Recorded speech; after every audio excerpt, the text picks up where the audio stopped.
सबैलाई जय मसीह। पिताको घरमा तपाईँ सबैलाई स्वागत छ।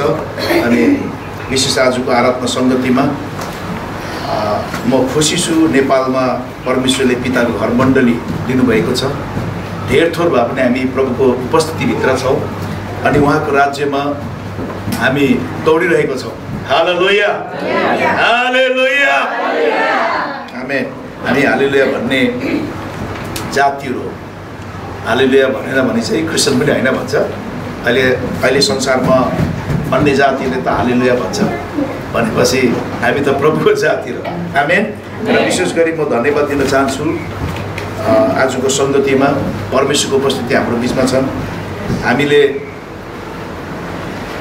जानी नजानी चाहिँ भन्दैनौँ, जानी जानी गरेको आराधना परमेश्वरले स्वीकारेको छ। हालेलुया। हामी जानी नजानी भन्दैनौँ होइन। सेवाकाई गरेको मैले पनि 30 वर्ष भइसक्यो, अहिले पनि जानी नजानी भने त लाजमर्दो हुन्छ नि त। र हामीले जानी जानी परमेश्वरलाई चुनी दिएको आराधनाहरू चाहिँ उहाँले ग्रहण गरेका छन्। हालेलुया, परमेश्वरलाई धन्यवाद हो। विशेष गरी आज प्रभुजको सेवा पनि छ। म हिजो दिउँसोदेखि म तयारी भएको, मतलब दिउँसो होइन, म अस्ति बेलुकादेखि रेडी भएको। यो लर्ड सफर होइन, एउटा यो पवित्र सङ्गतिको लागि चाहिँ म दुई दिन अघिदेखि चाहिँ म रेडी भएको। अनि मैले पनि प्रभुको देह र रगत नलिएको धेरै दिन भएछ। अस्ति हामी सँगै लिएको, त्यहाँबाट लिएको छैन नि। निकै टाइम भइसकेको छ।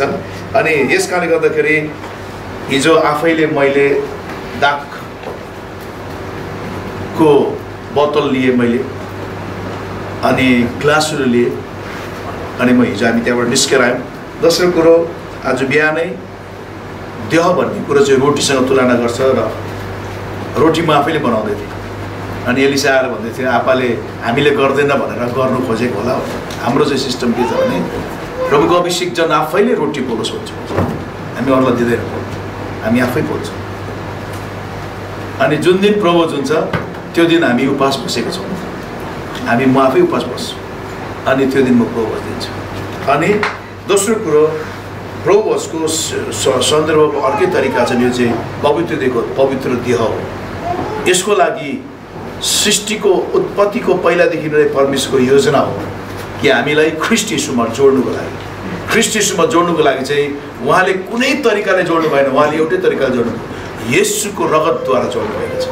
हामीलाई परमेश्वरसँगको सम्बन्ध येशूको रगतबाट चाहिँ हामीलाई एउटा बनाएको छ। हाम्रो नाता सम्बन्ध बनाएको छ।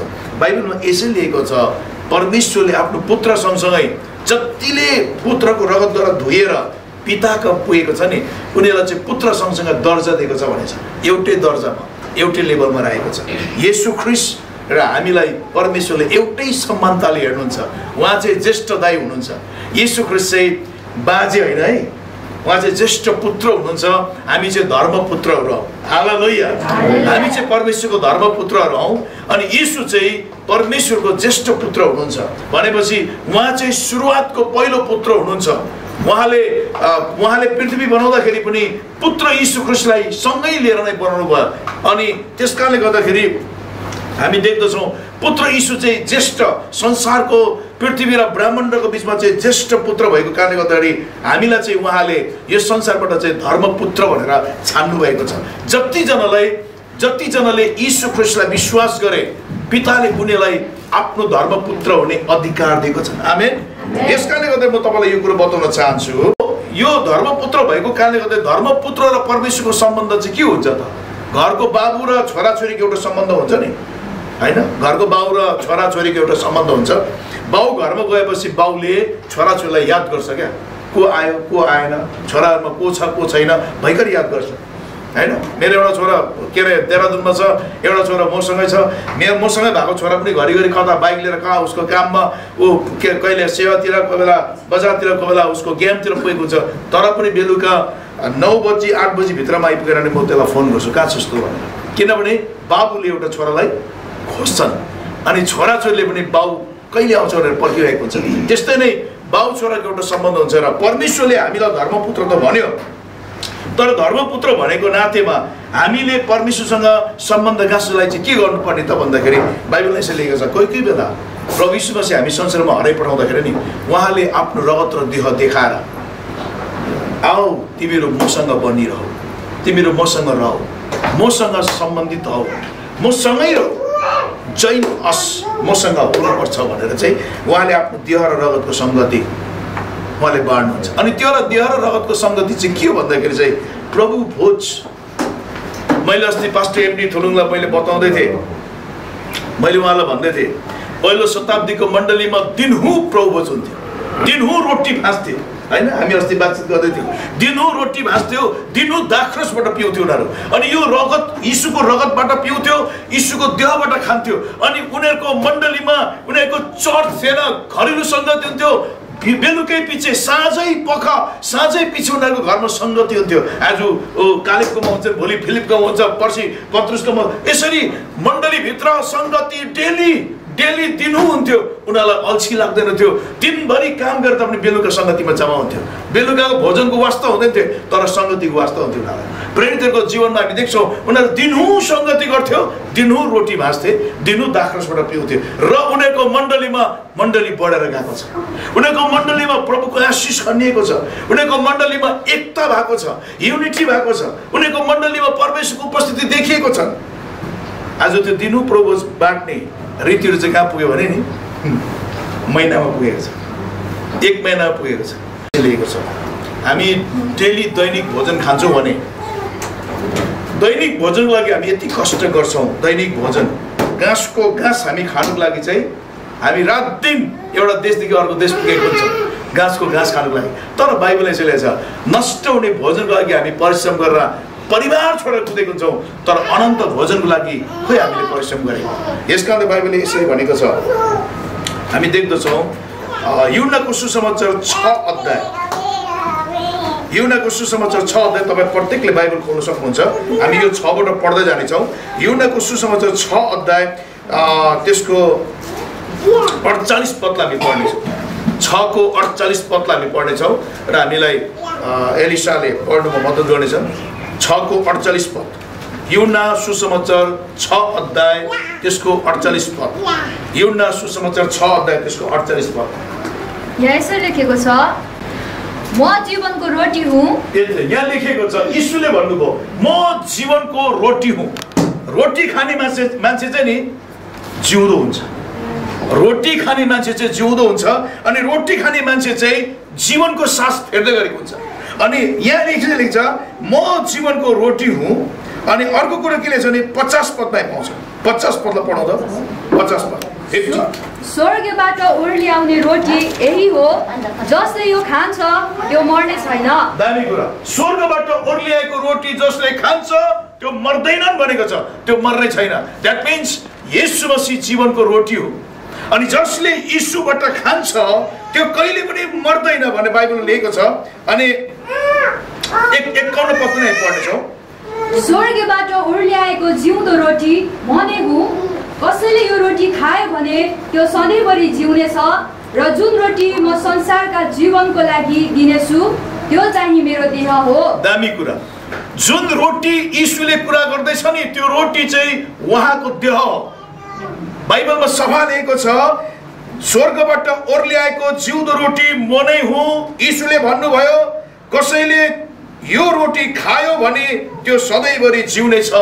अनि बाइबल भन्छ र जुन रोटी म संसारको लागि दिनेछु त्यो चाहिँ मेरो देह हो। यीशुको देह बाइबल भन्छ साँच्चै खाने कुरा हो।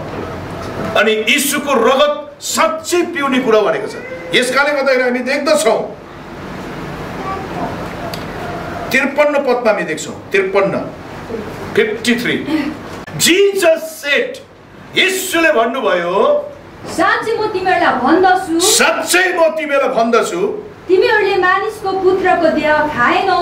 आज एउटा कुरा याद राख्नु प्रिय मण्डली, प्रभु भोजको विषयमा चाहिँ आज राम्रो सुनिराख्नु,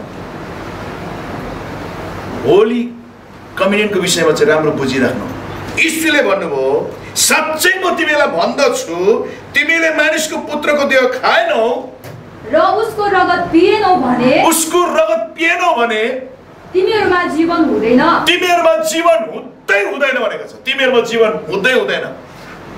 ओके 54 पद पनि मेरो देह खाने र मेरो देह खाने र मेरो रगत पिउनेसित अनन्त जीवन छ। सुन्नुहोस् त, अनन्त जीवन छ, इटर्नल लाइफ, अनन्तको जीवन। यो जिन्दगी संसारको जिन्दगी छ भनेको छैन। संसारको चाहिँ जिन्दगी है, संसारको चाहिँ जीवन होइन। मान्छे भन्छ नि यो जीवन बाँचुन्जेल होइन, जिन्दगी रहन्छ। जिन्दगी चाहिँ 2 दिनको हुन्छ, जीवन चाहिँ सधैँभरिको लागि हुन्छ। जीवन चाहिँ परमेश्वरबाट आएको हुन्छ, जिन्दगी चाहिँ नि संसारबाट उत्पन्न भएको हुन्छ। यसकारण त बाइबलमा मिठो बोलेको छ, मेरो देह खाने र मेरो रगत पिउनेसित अनन्त जीवन छ र अन्त्यको दिनमा म त्यसलाई जीवित पार्नेछु। कस्तो दामी वचन लेखेछ। अन्त्यको दिनमा म त्यसलाई के पार्नेछु अरे? जीवित पार्नेछु। अब अर्को कुरा हामी के पाउँछौँ भने तपाईँलाई म बताउन चाहन्छु। यो वचन हामी यत्तिकै राखौँ, अलिकति यत्तिकै राखौँ। पहिलो कोरिन्थी 11 अध्यायको 23 पद। किनकि प्रभुबाट मैले जे पाएँ सो तिमीहरूलाई सुम्पी पनि दिए, अर्थात् जुन रात उहाँ पक्राउ पर्नुभयो त्यो रात प्रभु येशूले रोटी लिनुभयो। ओके, 24 पद। र धन्यवाद दिनु भएपछि उहाँले त्यो भाँच्नुभयो र भन्नुभयो, यो तिमीहरूका निम्ति मेरो शरीर हो। रोटीलाई, गाउँको रोटीलाई परमेश्वरले लिनुभयो, यीशु ख्रीष्टले लिनुभयो अनि धन्यवाद दिनु भएपछि उहाँले त्यो भाँच्नुभयो। अनि अझै तल, यो तिमीहरूका निम्ति मेरो शरीर हो। यो तिमीहरूका निम्ति मेरो शरीर हो। द्याट मिन्स रोटी चाहिँ एउटा गाउँको रोटीलाई यीशुले आफ्नो शरीरसँग तुलना गरेको छ, आफ्नो शरीरसँग तुलना गरेको छ। ओके, अलिक तल, यो मेरो सम्झनाको निम्ति गर, यो सम्झनाको निम्ति गर भनेर 25 पद पनि पढ्नेछौँ हामी। त्यसै गरी खाएपछि उहाँले कचौरा लिएर यसो भन्नुभयो, यो कचौरा मेरो रगतमा भएको नयाँ करार हो। जहिले जहिले तिमीहरू यो पिउँछौ मेरो सम्झनामा यो अक्सर गर। हामी देख्दछौँ कचौरा, उहाँले दाखरस लिनुभयो भनेको छ। उहाँले दाखरस लिएर चाहिँ दाखरसको कचौरा लिएर उहाँले भन्नुभयो, यो मेरो रगत हो, यो मेरो रगत हो, मेरो सम्झनाको निम्ति तिमीले यो पिउने गर भनेको छ।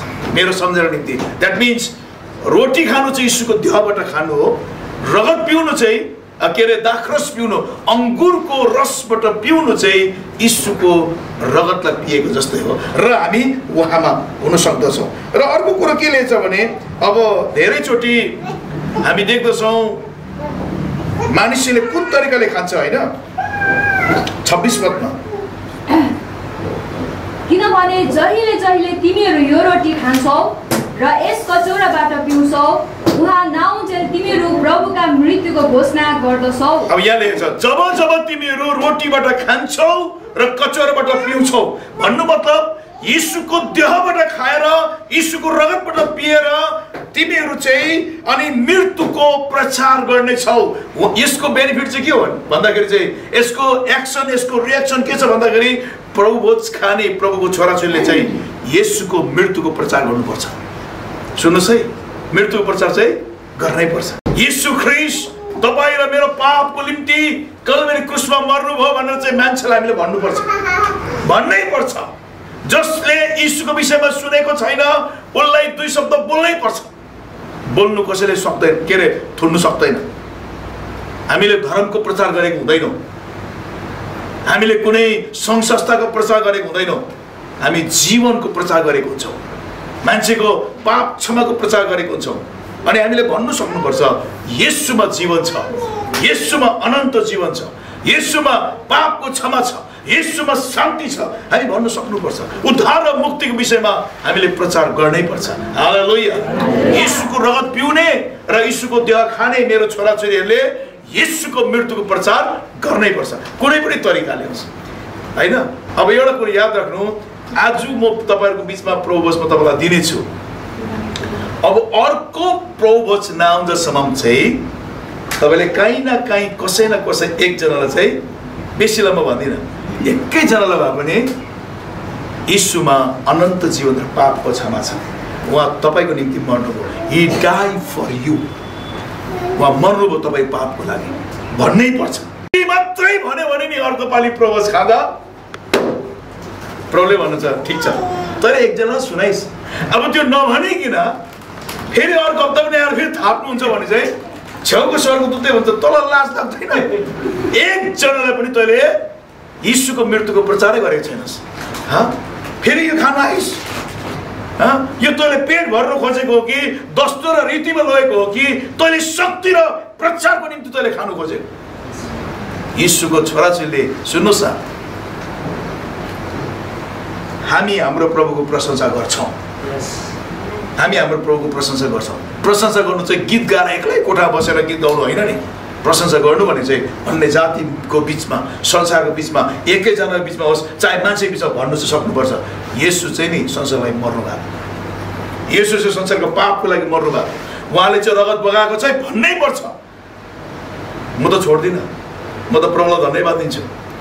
महिनामा कमसे कम पनि नभए पनि 15-20 जना मान्छे त प्रभुले मलाई दिनुहुन्छ। म त बोल्नु किन पैसा लाग्दैन त होइन, मैले भनिदिनु मात्रै पर्छ उसलाई। अब काम गर्ने परमेश्वर हुनुहुन्छ। म जहिले पनि भन्ने गर्छु, बिलिग्राम एकपल्ट म सुन्दै थिएँ, बिलिग्रामको एउटा उयो किताब पढ्दाखेरि बिलिग्राम चाहिँ अमेरिकादेखि इन्डोनेसिया आउँदै थियो। इन्डोनेसिया आउँदाखेरि उसले छेउको मान्छेलाई भनेछ, छेउको मान्छेलाई बिलिग्राम प्रख्यात एउटा प्रभुको दास हो जसले चाहिँ अमेरिकाको राष्ट्रपतिलाई पनि शपथ ग्रहण गराउने बेला चाहिँ प्रार्थना गर्न चाहिँ बिलिग्राम जान्थ्यो व्हाइट हाउसमा। अब त्यो बिलिग्राम इन्डोनेसियामा एउटा प्रोग्राम गर्नु लागि आउँदाखेरि चाहिँ उसले फ्लाइटमा बसेको एउटा साथीलाई बतेछ। त्यो फ्लाइटमा बस्ने मान्छे चाहिँ फेरि के भन्छ नास्तिक रहेछ, इथिप रहेछ, उसले चाहिँ ईश्वरै मान्दैन। फेरि त्यो मान्छे चाहिँ उसको साथी पाएछ। अनि बिलिग्रामले भनेछ उसलाई के तपाईँ येशूलाई विश्वास गर्नुहुन्छ? Can you believe Jesus Christ? के तिमी यीशुलाई चिन्दछौ? के तिमी यीशुलाई विश्वास गर्छौ? मात्रै सोधेको थियो। त्यो मान्छेले को यीशु यो संसारमा ईश्वरै छैन, सबै कुरा आफै भएको, उसले एक शब्द सोधेको त्यसले हजारौं शब्दमा उसले त यीशुलाई गाली गरेर बिलिग्रामलाई मन परि भनेर चोपटा गरेछ। बिलिग्रामले यसो हेरेछ, हेरिराखेर चाहिँ उतापट्टि फर्केछ। अनि प्रभुलाई भनेछ प्रभु यो मान्छे मेरो भाषा नबुझ्दो रहेछ, अब तपाईँ आफै बुझाउनुहोस् भनेछ। अनि एकछिन 1 घन्टा पल्लोपट्टि पुगेपछि चाहिँ लेडिज एन्ड जेन्टलमेन अब हेर्नुहोस् आउनु थाल्यो। क्याप्टनबाट प्लेन चाहिँ बडा डरलाग्दो परिस्थितिमा जाँदैछ। हामीलाई थाहा छैन, हामीलाई ईश्वरको अनुग्रह होस्, हामी सुख सुविस्ताको साथमा हामी ल्यान्डिङ गर्न सकौँ इन्डोनेसियामा। तपाईँहरू आफ्नो आफ्नो ईश्वरसँग प्रेयर गर्नुहोस्। जब भन्नु थाल्यो सबैजनाले अब आफ्नो आफ्नो भगवान्लाई पूजा गर्न थाल्यो, आफ्नो भगवान्लाई प्रार्थना थाल्यो। बिलिग्रामले ईश्वरसँग प्रार्थना गरेन।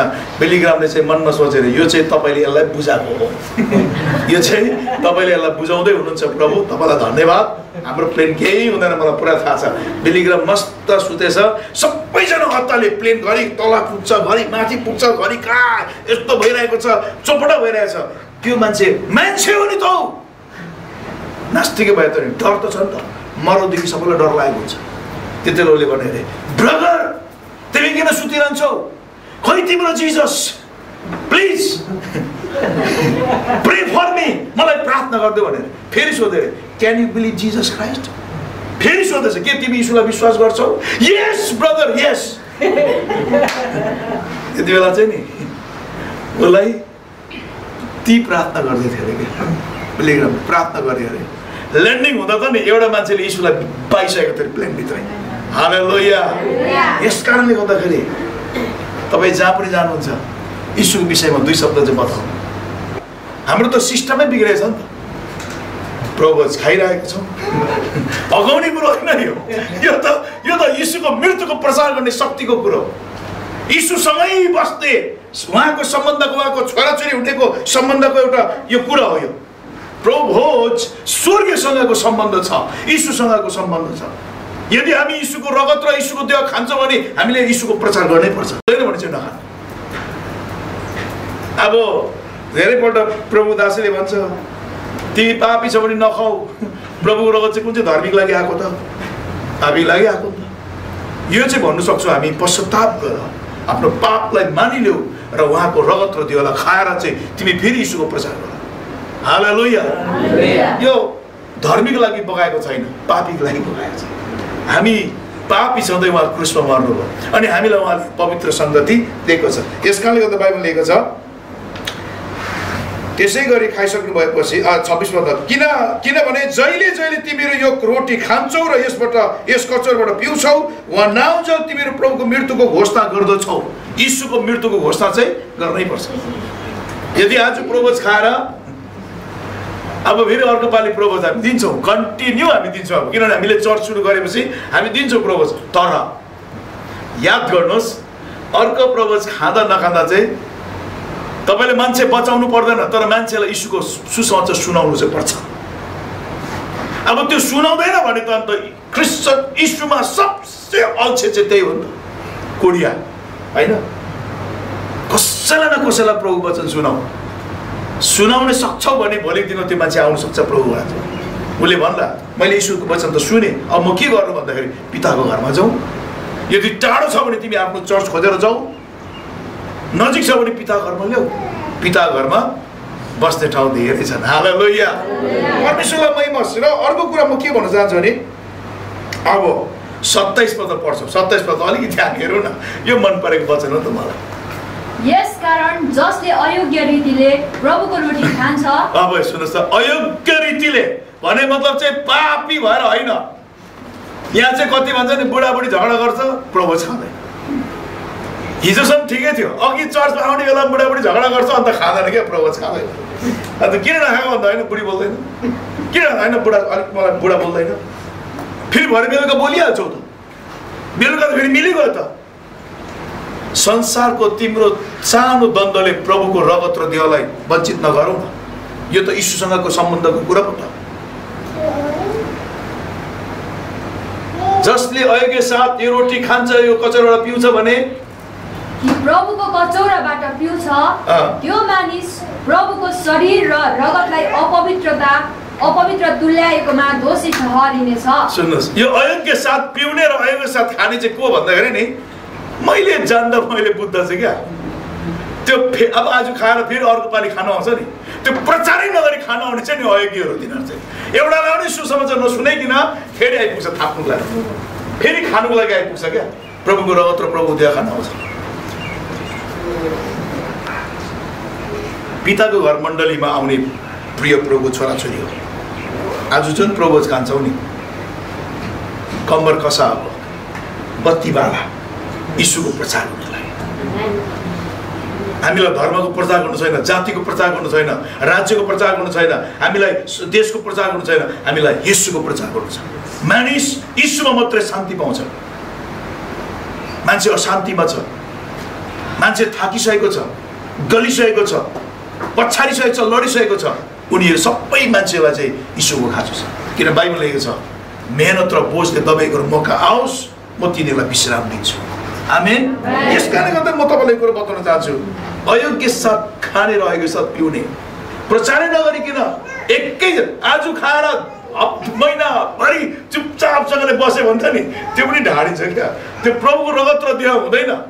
यदि पक्का प्रभुको रगत र देह चाहिँ त्यति बेला ठहरिन्छन् जब तिमी प्रचार गर्छौ। हालेलुया। खाने बेलामा रगत र देह हुन्छ, खाइसकेपछि त्यसको काम हो त्यो प्रभुको रगत र देहको काम हो यीशुको प्रचार गर्न। यीशुले संसारमा बस्नुन्जेलसम्म कहिले उहाँ चुप्प लगाएर बस्नु भएन।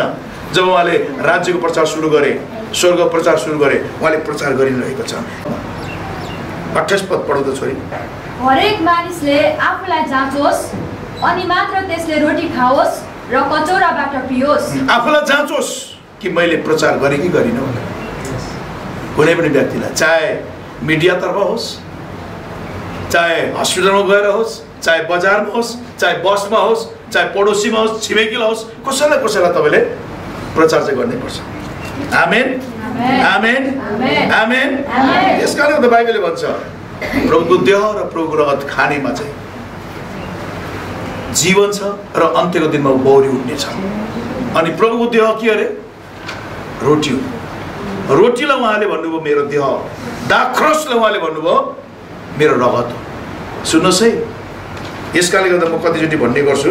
अब अन्तिममा सुसमाचार अन्तिम पदमा हामी पढ्नेछौँ। मत्ती सुसमाचार 26 अध्याय 26 को 26 पद। तिनीहरूले भोज खाइरहेको बेला येशूले रोटी लिनुभयो र आशीर्वाद दिनुभएपछि उहाँले त्यो भाँच्नुभयो र चेलाहरूलाई दिनुभयो र भन्नुभयो, ल्याऊ खाऊ, यो मेरो शरीर हो। ल्याऊ खाऊ, यो मेरो शरीर हो। अब हामी अलिकति तल पढ्छौँ 27 पनि। तब कचौरा पनि लिएर धन्यवाद दिई उहाँले तिनीहरूलाई यसो भनेर दिनुभयो, तिमीहरू सबैले यसबाट पियो। 28 किनभने यो नयाँ करारको मेरो रगत हो। नयाँ करारको यो मेरो रगत हो, जो धेरैका निम्ति पापको प्रायश्चितको लागि बगाइन्छ। धेरैको पापको प्रायश्चितको लागि बगाइन्छन्। 29 पद। तर म तिमीहरूलाई भन्दछु कि दागको यस फलबाट म तबसम्म पिउने छैन जबसम्म आफ्ना पिताको राज्यमा तिमीहरूसँग नयाँ गरी पिउँदिन। दागको फलबाट चाहिँ यीशुले पिउनुहुन्न रहेछ, किनभने दागको फलको रस नै यीशुले आफ्नो रगतसँग तुलना गरेको छ। यीशुको रगत चाहिँ अङ्गुरको रससँग तुलना गरेको छ। सुन्नुहोस् है, यीशुको रगत चाहिँ अङ्गुरको रससँग तुलना गरेको छ। यीशुको रगत चाहिँ आँपको रस पनि होइन, अरू के अरे लिचीको रस पनि होइन, कटहरको रस पनि होइन, गुलाबको रस पनि होइन, अरू सुन्तलाको रस पनि होइन। यीशुले भन्नु भएन कि म आँपको बोट हुँ भनेर, आँपको रुख भनेर भन्यो बाइबल भनेको छ। यीशुले के भने आफूलाई? म के को बोट भन्यो? दागको बोट हुँ, म दागको बोट हुँ, तिमीहरू हाँगार हो अनि धेरै फल फलाउ भनेको छ। यस कारणले गर्दाखेरि हामी दागको फलको रसबाट यीशुको रगत सम्झेर खान्छौँ अनि हामी दागकै फल फलाउँछौँ। सुन्नुहोस् है, हामी तपाईलाई कटहरको झोल दिँदैनौँ, हामी तपाईलाई आँपको झोल दिँदैनौँ, हामी तपाईलाई कोकको रस पनि दिँदैनौँ, कोको कोलाको झोल पनि दिँदैनौँ, हामी तपाईलाई लिचीको रस पनि दिँदैनौँ, हामी तपाईलाई बाइबलले जे भनेको छ अङ्गुरको रस दिन्छौँ। प्रभुको देह र प्रभुको रगतलाई म खेलौना गर्न सक्दिनँ। बाइबलले जे भन्छ त्यही कुरोमा हामी उभिनुपर्छ। प्रभुको देह प्रभुको रगतमा हामीले खेलवाड गर्नु हुँदैन। बाइबलले जे भन्छ त्यही काम गर्नुपर्छ। यस कारणले गर्दा आज तपाईँलाई भन्न चाहन्छु, बाइबलमा लेखेको छ मेरो रगत पिउने र मेरो देहबाट खाने चाहिँ भोलिको दिनमा बिउतिनेछन्। भन्नु मतलब पुनरुत्थान हुनेछ। अनि उहाँको देह गाउँको रोटी हो। हामी तपाईँलाई तोस रोटी दिँदैनौँ, बिस्कुट दिँदैनौँ, रोटी नै बनाएर दिन्छौँ हामी, किन यीशुले रोटी भन्नुभएको छ। अनि त्यो रोटी खाने र अङ्गुरको रसबाट यीशुको रगत भनेर खाने चाहिँ बाइबलले भनेछ एक्युरेटिङ टु बाइबल, बाइबल आधारितमा जब हामी प्रभुको पवित्र देह र रगतको सङ्गति गर्छौँ भने मण्डली भोलिको दिनमा बौरी उठ्नेछन्। नत्र भने आजको दिनमा धेरै यस्तो गरिरहेको छ होइन। धेरै जग्गा म प्रचार गर्न जाँदाखेरि कोको कोला बाँड्नु लगाए, आँपको झोल बाँड्नु लगाए। मैले सोधेँ के हो यो? उनीहरूले भने प्रभुको देह र प्रभुको रगतको पवित्र सङ्गति भन्दैछ। मैले भने हुँदैन यसरी। प्रभुको देह रोटीसँग तुलना गरेको छ, त्यही पनि सोडा नपरेको, इस्ट नपरेको रोटीसँग तुलना गरेको छ। प्रभुको रगत दाखरससँग तुलना गरेको छ, अङ्गुरको रससँग तुलना गरेको छ, अरू कुनै रससँग तुलना गरेको छैन।